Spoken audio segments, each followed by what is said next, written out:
Baik, bismillahirrahmanirrahim. Assalamualaikum warahmatullahi wabarakatuh. Selamat malam semuanya. Salam sejahtera untuk kita semua.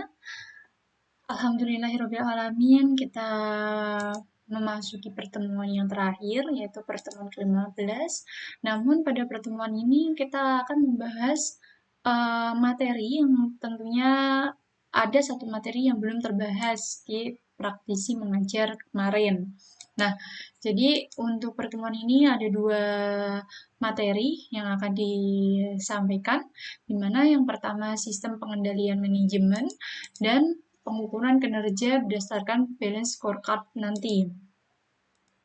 Baik teman-teman, langsung saja kita mulai bahwa tujuan pembelajaran kita terkait sistem pengendalian manajemen pada malam hari ini, tujuannya mahasiswa itu harus memahami konsep dan pengertian pengendalian manajemen. Mahasiswa memahami struktur pengendalian manajemen, mahasiswa mengetahui proses pengendalian manajemen, dan mahasiswa mampu mengetahui bentuk pusat pertanggungjawabannya. Nah, dengan konsep kita ketahui terlebih dahulu ya, konsep pengendalian manajemen. Berarti organisasi terdiri dari sekelompok orang yang bekerja sama untuk mencapai tujuan bersama yang terdiri dari CEO, manajer unit bisnis, departemen atau seksi, dan subunit. Dimana kalau kita ketahui bahwa pengendalian adalah proses untuk menjamin agar kegiatan mengarah ke tujuan yang diinginkan perusahaan. Nah, untuk mencapai tujuan perusahaan, maka perlu pengendalian manajemen perusahaan.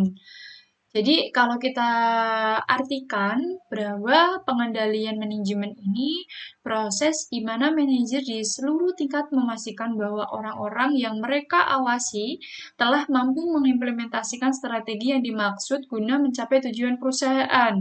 Nah, ini sistemnya terdiri beberapa bagian, di mana pertama ada struktur pengendalian manajemen yang terdiri dari unsur-unsur yang membentuk sistem pengendalian manajemen, yaitu struktur organisasi, pendelegasian wewenang, pusat pertanggungjawaban, pengukuran kinerja, dan sistem informasi dan komunikasi. Nah, inilah unsur-unsur yang ada pada struktur pengendalian manajemen. Sedangkan proses pengendalian manajemen itu adalah kegiatan yang dilakukan dalam proses pengendalian, di mana di sini terdapat perencanaan strategis, penyusunan anggaran, pelaksanaan, dan evaluasi. Nah, ini struktur pengendalian manajemen, di mana terdiri dari dua, struktur pengendalian manajemen dan proses pengendalian manajemen. Di mana struktur pengendalian manajemen itu, inilah yang harus diperhatikan, 6 poin yang harus diperhatikan. Sedangkan proses pengendalian manajemen juga ada 6 poin yang harus diperhatikan. Nah, untuk kerangka kerja implementasinya sendiri dari strategi ini, kita lihat mekanisme penerapan atau strategi implementasi dari pengendalian manajemen. Bahwa pengendalian manajemen ini dilakukan oleh akan mengarah nih pada manajemen SDM dan struktur organisasi, yang mana ini akan struktur organisasi dan manajemen ini akan mengarahkan ke kebudayaan perusahaan tersebut, yang mana nanti imbasnya ke pengendalian manajemennya juga.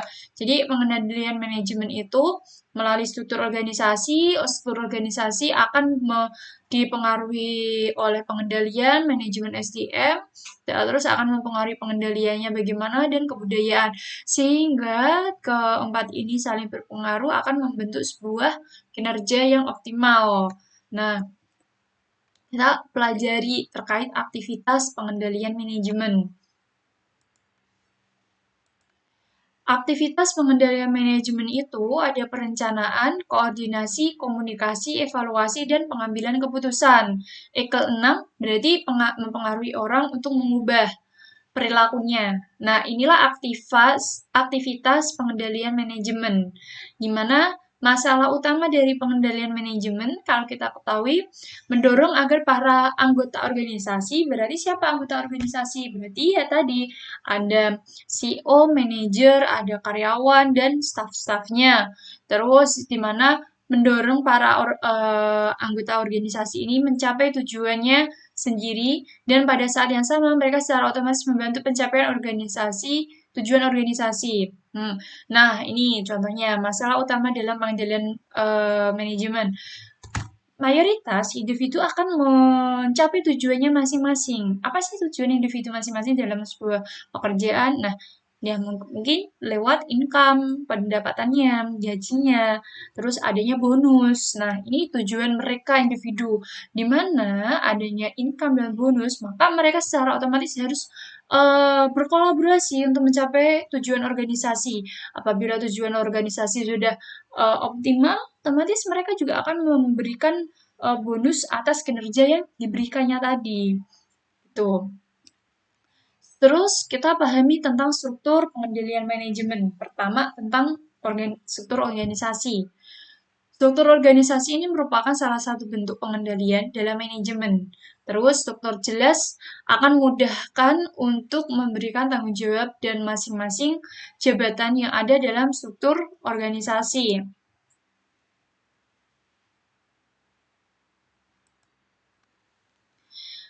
Terus ada di sini bersifatnya berarti fungsional, di mana kekuasaan pimpinan dilimpahkan pada para pejabat yang memimpin setahun di bawahnya yang terdapat kelompok kerja staf ahli spesialis dalam pelaksanaan tugas. Terus kedua, pendelegasian wewenang adalah proses seseorang manajer membagi atau melimpahkan pekerjaan yang menjadi tanggung jawab manajer kepada bawahnya untuk membantu manajer. Nah, ketiga, pusat pertanggungjawaban. Ini merupakan organisasi yang dipimpin seseorang manajer yang diberi tanggung jawab untuk mengelola unit menjadi output pada unit bisnisnya. Maaf, mengelola input menjadi output pada unit bisnisnya. Terus pengukuran kinerja pusat ini pertanggungjawaban berdasar pemakaian input dan menghasilkan output yang efisien dan efektif. Ukuran efisiensi adalah rasio antar input yang digunakan dengan outputnya. Berikutnya, ukuran efektif didasarkan pada hubungan antara hasil yang dicapai pusat pertanggungjawaban dengan tujuannya.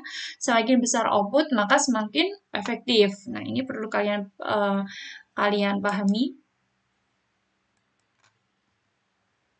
Terus bentuk pusat pertanggungjawaban pertama pusat pendapatan.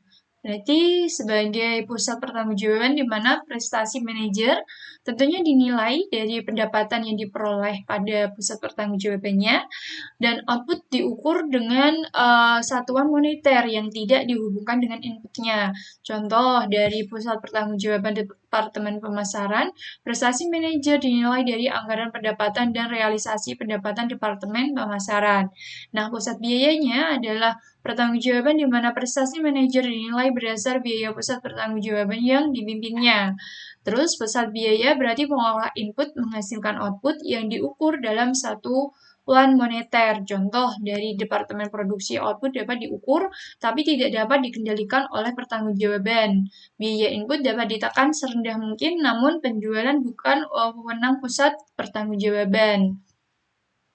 Nah, pusat laba. Pusat pertanggungjawaban yang prestasi manajernya dinilai berdasarkan laba atau selisih pendapat dengan biaya pada pusat pertanggungjawaban yang dipimpinnya tentunya ya. Terus penilaian prestasi dengan membandingkan anggaran dengan realisasi laba untuk pusat laba yang bersangkutan. Dan ini prestasi laba dievaluasi berdasarkan 5 jenis profitabilitas, margin kontribusi divisi, di mana selisih pendapatan dengan biaya variabel.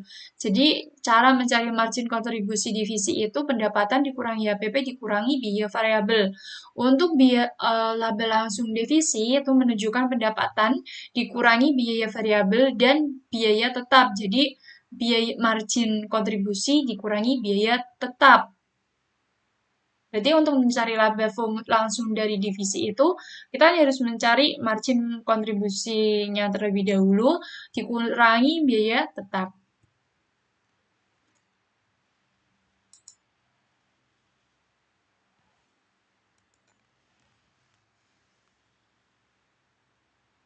Terus pusat investasi.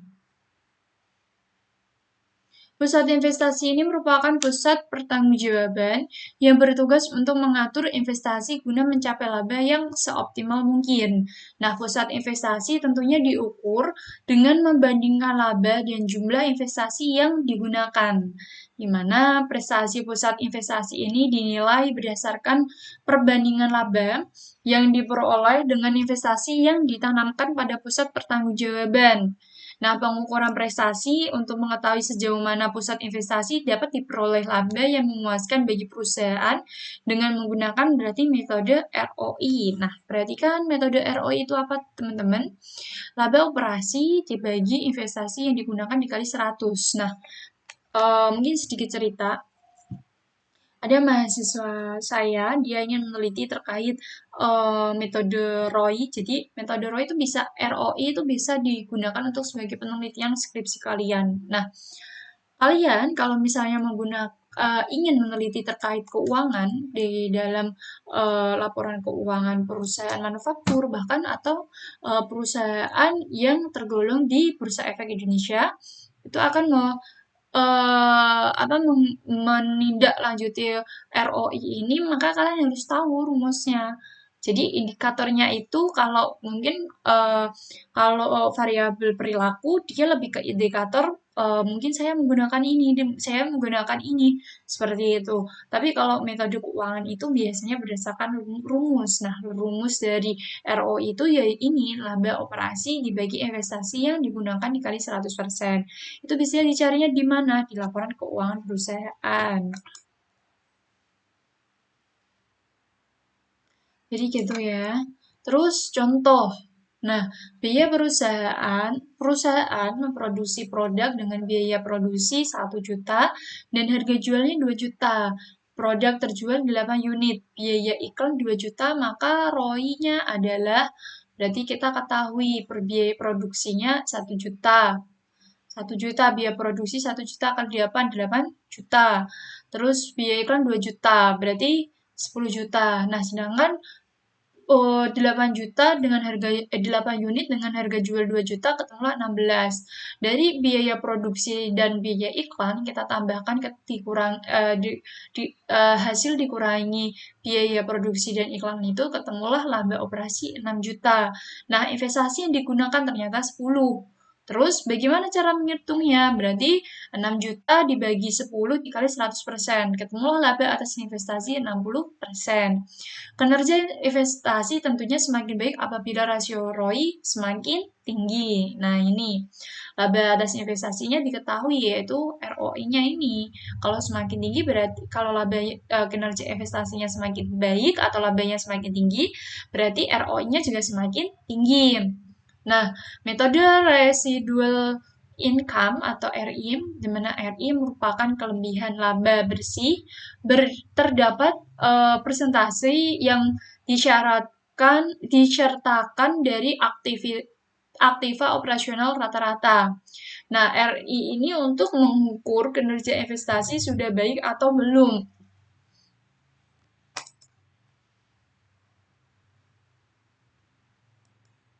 Di mana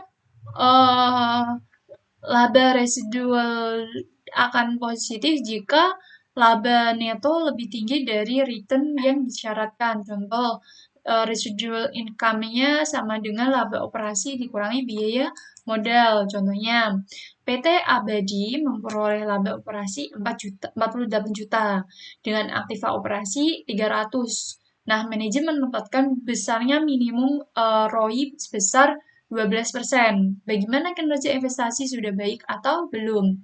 Nah, jawabannya laba bersih kurangi biaya modal. Berarti laba bersihnya berapa? 48 juta tadi laba operasi ketemu, terus di mana minimal ROI 12%, terus dikali 300 juta dengan rata-rata aktiva operasi, ketemulah 12. Maka bisa dikatakan kinerja investasi baik karena terdapat kelebihan laba bersih terhadap tingkat return yang disyaratkan gitu. Terus penekanan aspek keuangan dan non-keuangan. Sistem pengendalian manajemen ini menekankan dimensi keuangan dan non-keuangan. di mana dimensi keuangan tentu laba bersih, imbalan ekuitas, imbalan investasi, dan sebagainya. Sedangkan dimensi non-keuangan tentunya kualitas produk, pangsa pasar, kepuasan pelanggan, pengantaran, tepat waktu, normal karyawan, dan sebagainya. Sedangkan balance scorecard ini menyatukan dimensi keuangan dengan dimensi non-keuangan.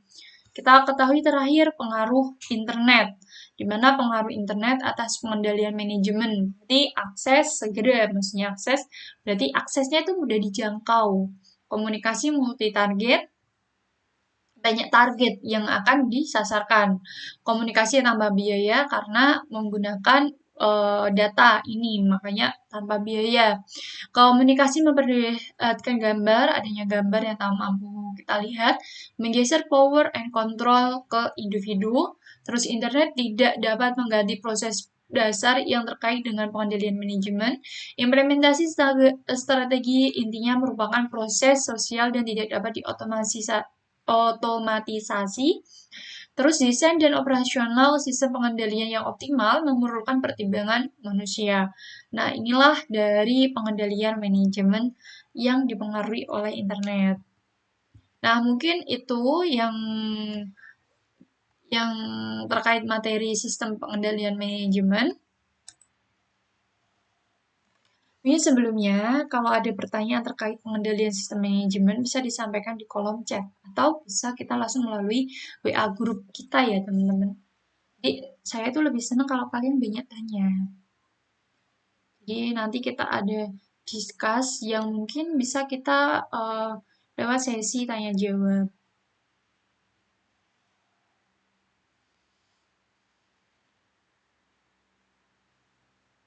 Mungkin kita lanjut ke materi yang berikutnya.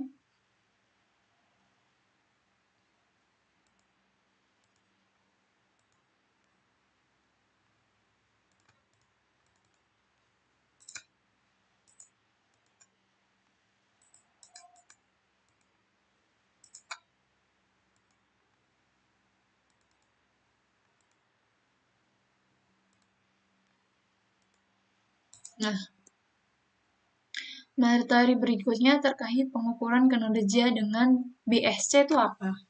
Balance Scorecard. Nah, ternyata dalam mengukur kinerja dalam suatu perusahaan ataupun dalam organisasi itu kita bisa mengukur melalui balance scorecard yang tadi dijelaskan. Mungkin tadi di sini di slide terakhir disinggung di sini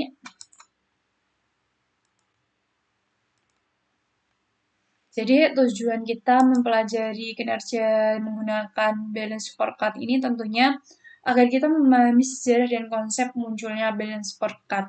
Ini di antara kita banyak yang belum tahu terkait metode balance scorecard itu bagaimana. Nah, terus memahami pengertiannya, terus harus mengetahui 4 perspektif komponen penting dari balance scorecard ini, terus mengetahui dan memahami 4 langkah penerapan balance scorecard, mengetahui keunggulan balance scorecard, dan nanti harus mempelajari terkait pengukuran dari balance scorecard tersebut. Nah, seorang manajer, jadi kita baca dulu terhadap sejarahnya balance scorecard, metode balance scorecard ini ya.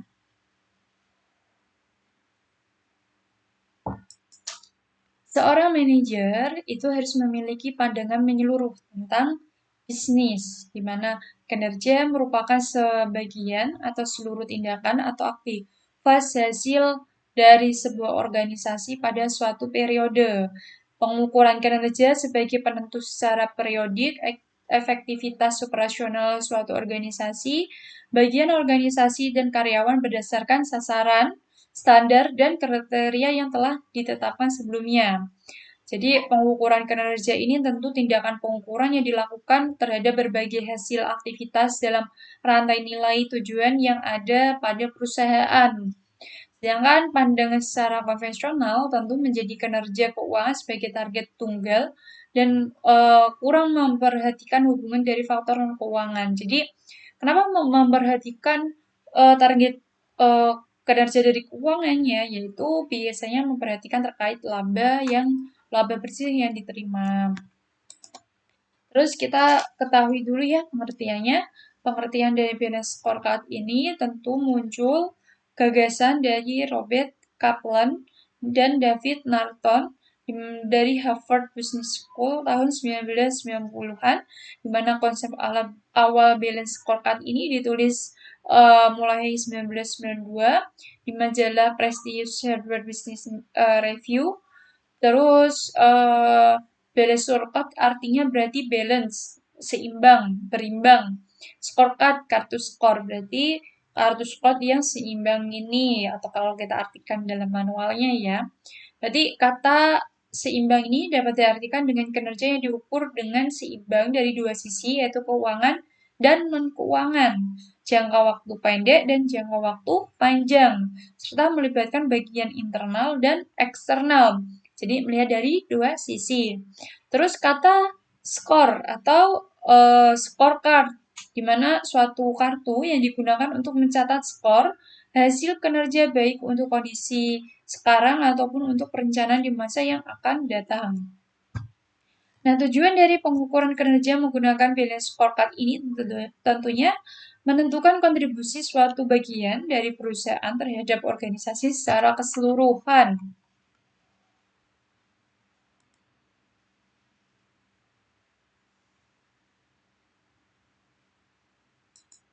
Jadi di sini adanya harus memberikan kontribusi terhadap organisasi secara menyeluruh.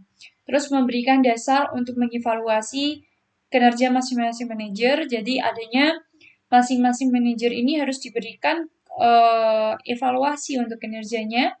Terus memotivasi para manajer untuk mengoperasikan divisinya secara konsisten sehingga sesuai dengan tujuan pokok perusahaan. Fungsi dari pengukuran kinerja itu ada perencanaan strategis lebih baik, di mana balance scorecard harus mampu menyediakan kerangka kerja yang kuat untuk membangun dan mengkomunikasikan strategi perusahaan.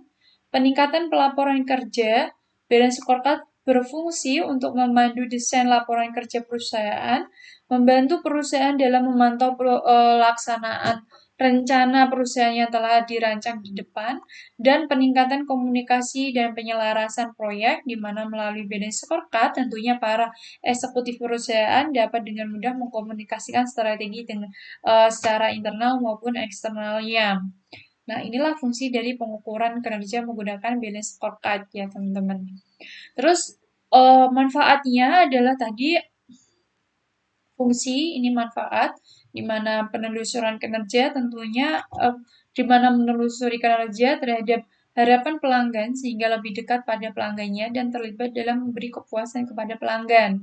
Terus memotivasi pegawai untuk melakukan pelayanan sebagai bagian dan mata rantai pelanggan dan pemasok internal, mengidentifikasi berbagai pemborosan sekaligus mendorong upaya-upaya pengurangan terhadap pemborosan tersebut,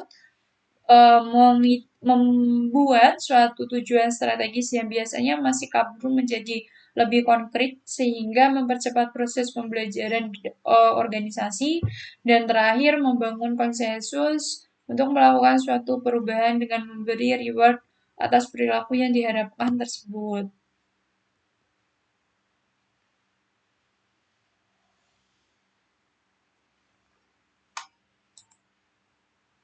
Mohon maaf.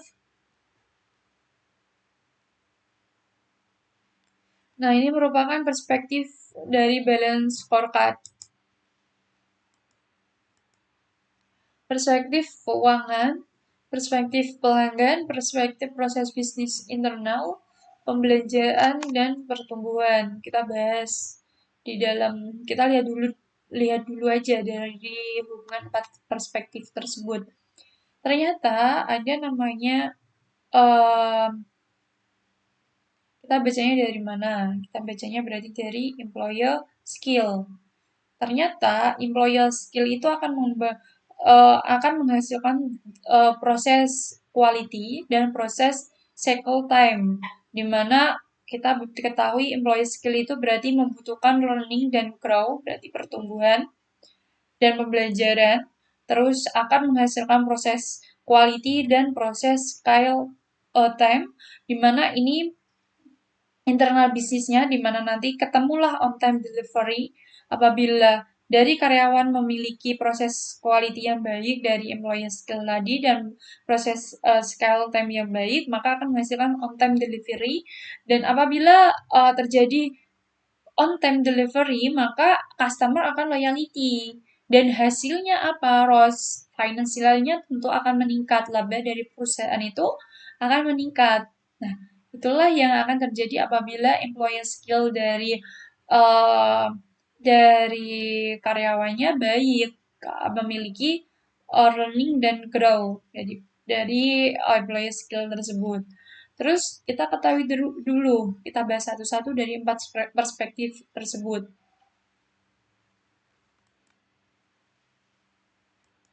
Pertama, perspektif finansial, bagaimana korporasi berorientasi kepada pemegang saham baik pada jangka pendek maupun jangka panjang. Jadi semakin baik korporasi di mata pemegang saham, maka semakin aman perusahaan memperoleh sumber modal. Terus balance scorecard ini akan menggunakan tolak ukur untuk melakukan penilaian kinerja keuangan dengan rasio keuangan yaitu saham, profit, dan ROI. Nah, ROI kita bahas sebelumnya ya. Mengukur pertumbuhan dan kombinasi pendapatan, penurunan biaya dan peningkatan produktivitas, penggunaan aset yang optimal dan strategi investasi. Nah, inilah balance scorecard yang dapat digunakan untuk pengukuran kinerja keuangan. Terus perspektif dari customer, di mana menunjukkan seperti apa sih perusahaan di mata customer tersebut. Jadi penguasaan pangsa pasar, tingkat perolehan pelanggan, kemampuan mempertahankan pelanggan, kepuasan pelanggan, bahkan kualitas produk. Terus kalau kita ketahui kelompok penunjangnya berarti atribut-atribut produk atau merek, harga, mutu, hubungan dengan pelanggan, citra dan reputasi perusahaan, di mana produk atau jasa perusahaan akan dinilai apabila kinerja semakin mendekati bahkan melebihi harapan. Nah, untuk perspektif internal bisnis proses.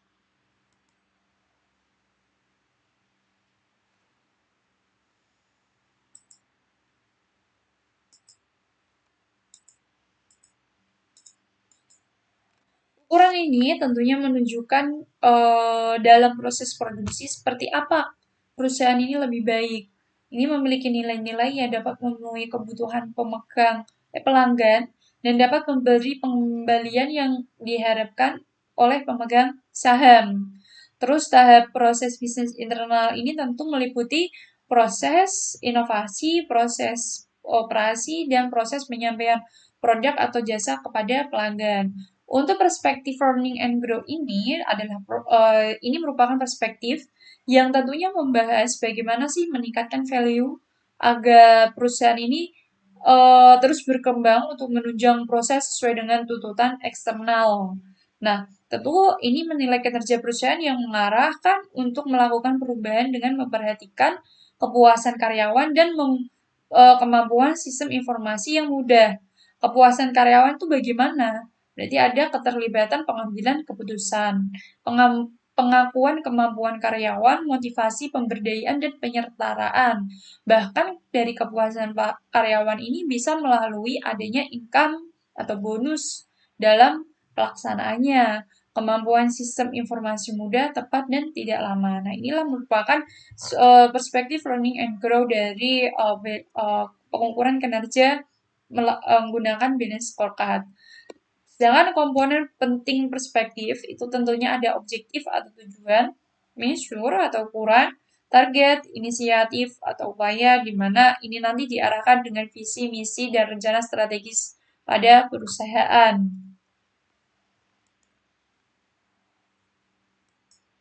Terus 4 langkah penerapan balance scorecard itu apa saja?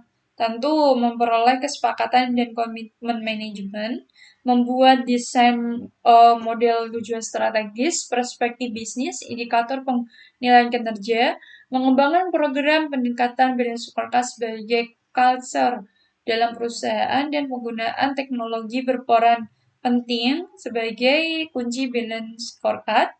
Nah, contohnya objektifnya itu tujuannya peningkatan jumlah pelanggan, ukurannya berarti jumlah pelanggan yang memesan tiap bulan, targetnya apa? Peningkatan jumlah pelanggan, inisiatifnya, upayanya apa? Varian rasa, wifi, Instagramable. Nah, itulah contoh penerapan customer satisfaction dengan menggunakan pengukuran kinerja balance scorecard. Nah, pengukuran balance scorecard ini teman-teman, kalau kalian ketahui, ini sebagai referensi kalian juga nantinya untuk mengambil metode apa sih yang digunakan dalam skripsi yang baik. Nah, kalian dapat menggunakan nih metode balance scorecard ini. Terus kita ketahui keunggulan balance scorecard ini. Tentunya sebagai alat penyusunan rencana strategis perusahaan yang dihasilkan adalah sasaran strategis yang komprehensif, koheren, terukur, dan seimbang. Komprehensif balance scorecard berarti menjanjikan kemampuan perusahaan dalam melipat gandakan kinerja keuangannya dalam jangka panjang melalui komprehensifan sasaran-sasaran strategis yang dihasilkan dalam perencanaan strategisnya. Nah, koheren dan penggunaannya berarti balance scorecard itu merencanakan strategi yang menghasilkan sasaran-sasaran strategis yang koheren, yaitu hasilnya hubungan sebab akibat antara sasaran strategis non-keuangan dengan sasaran strategis keuangan. Dan yang terakhir tentunya sasaran strategis yang dihasilkan pada perspektif non-keuangan tidak ada yang tidak bermanfaat untuk mewujudkan sasaran strategis keuangannya. Nah, ini terukur berarti dan seimbang. Jadi, balance score kali ini harus terukur dan seimbang. Terukur berarti harus jelas dan sasaran itu harus dihasilkan akan diukur dalam dua macam ukuran hasil dan pemicunya apa. Sedangkan seimbang berarti harus proses bisnis dan belajar ini harus berfokus dari pelanggan dan keuangan berorientasi pada apa yang akan dilakukan perusahaan. Nah, contoh implementasi dari balance scorecard di bank. Nah, ini bisa dilihat ada learning and grow, internal bisnis, customer, financial, di mana melihat strategic objective, measure target, inisiatif. Cara bacanya bagaimana? Ternyata, cara bacanya gini, kita lihat finansialnya. Ternyata, finansial ini memiliki pada implementasi balance scorecard di bank memiliki strategi. Tujuan strategiknya adalah increase margin. Apa increase margin? Meningkatkan marginnya. Menurunkan margin. Terus pengukurannya berarti apa? Increase in dollar profit, targetnya 30% revenue, inisiatifnya ada lower interest rate and therefore increase lending. Nah, inilah cara baca dari tabel tersebut dan bisa ketahui ya teman-teman. Nah, mungkin itu materi kita malam ini terkait sistem pengendalian manajemen dan pengukuran kinerja dengan balance scorecard bagi mahasiswa saya maupun mahasiswanya Bu Risma mampu dipelajari bareng-bareng ya sama-sama. Minta tolong dipelajari, mungkin minggu depan kita udah memasuki minggu tenang dan mungkin kita bisa menggunakannya nanti